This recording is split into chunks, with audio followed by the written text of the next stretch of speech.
first off, could you tell me, I mean, in terms of the story, what's the story about?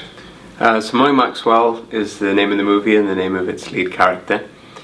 She's a 16-year-old girl at a progressive school. So if you think of a Montessori kind of school, but times it by like 10, she's at that kind of school. And the whole message of the way she's been brought up is that she can do anything she wants with her life, and she's so special and talented. And of course that has its plus points, but also if you don't feel special, or if you don't quite see what your path is, you suddenly feel, you can feel like an outsider even in the most inclusive place that there is.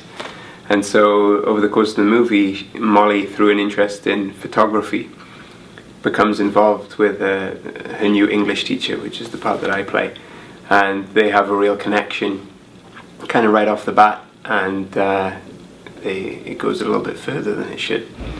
And so everyone's dealing with the fallout of that, and Molly's also dealing with some stuff with her family and school, and everyone's coming of age. Right. And I mean, it's interesting too, because watching it, your character is also on a discovery route as well, I guess you could say.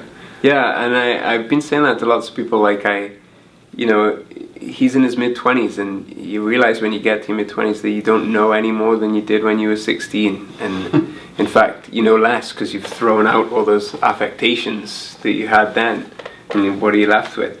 And so I think that's important because he meets someone that he has a real connection with, and that's obviously been something that he's been missing, and it's very rare that you get those kind of connections.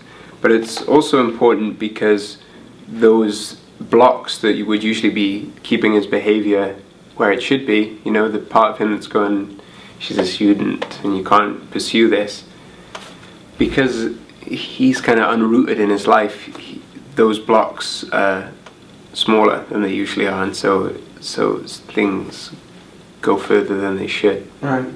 And I enjoyed the fact that you actually sing in the film.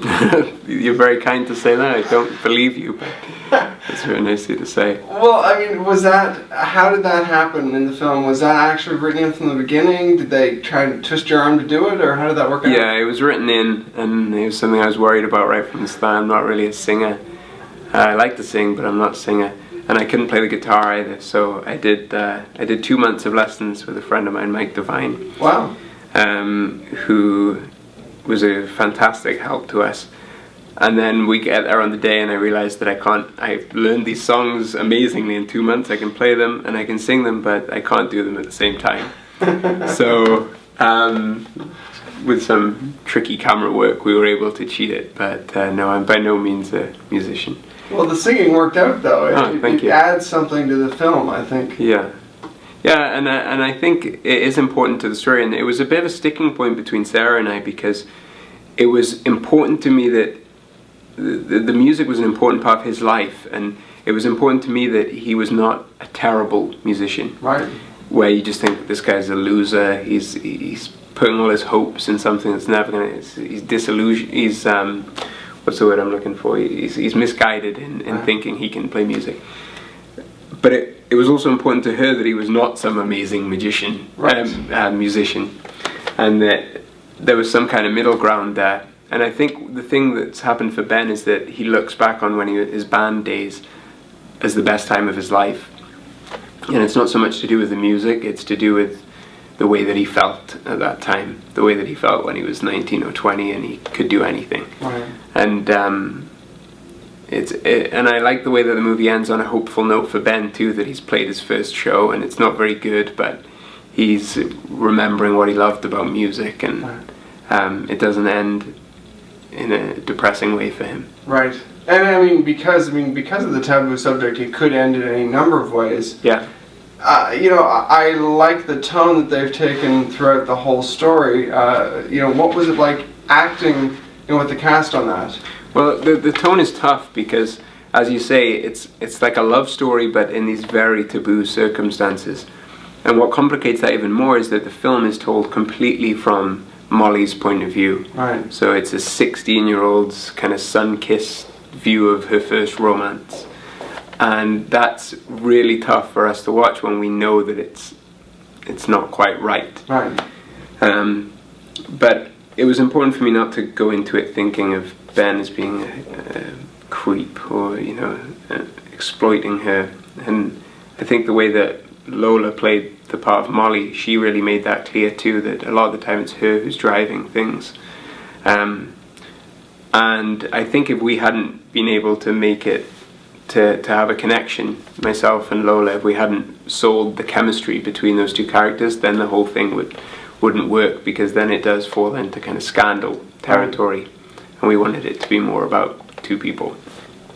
That's cool. I mean, what was she like to work with on this? I mean, it seems like a really, it's not a common role. Neither side of this. Yeah, no, and I think they knew they needed someone really special for that. But weirdly, I was cast in this role first. Right. Because I had this conflict with another project, and it was coming to the point where I had to choose. So they finally just said, fine, you can do it, and we'll find a Molly. So I read with a few different ideas that they had for Molly. And, some great people came in, but just when Lola first came in, she just had that perfect blend of like a girl, woman, serious, fun. She was right on that right away, and it's very difficult to try and tell people what you want. Someone has to come in with it or not. So when she left the audition, I remember Sara just drew a big smiley face on a piece of paper and just held it up to everyone. We all knew.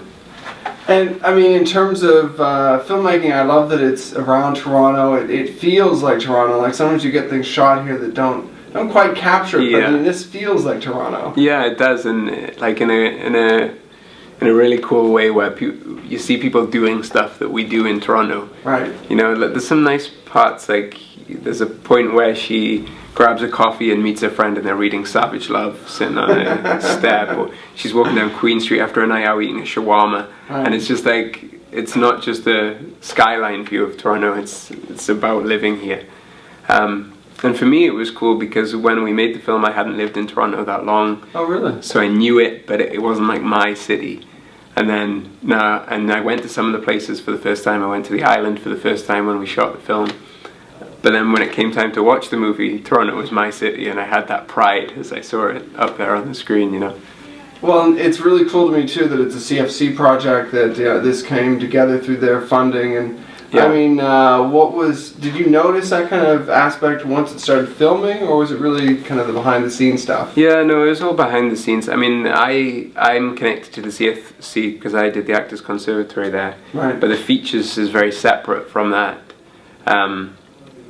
But there's a weird thing with the CFC where once you've been there, suddenly you find out there's this huge network of people kind of rooting for you. Yeah. And some of that carried into the movie, that good feeling of having something bigger behind you and helping you.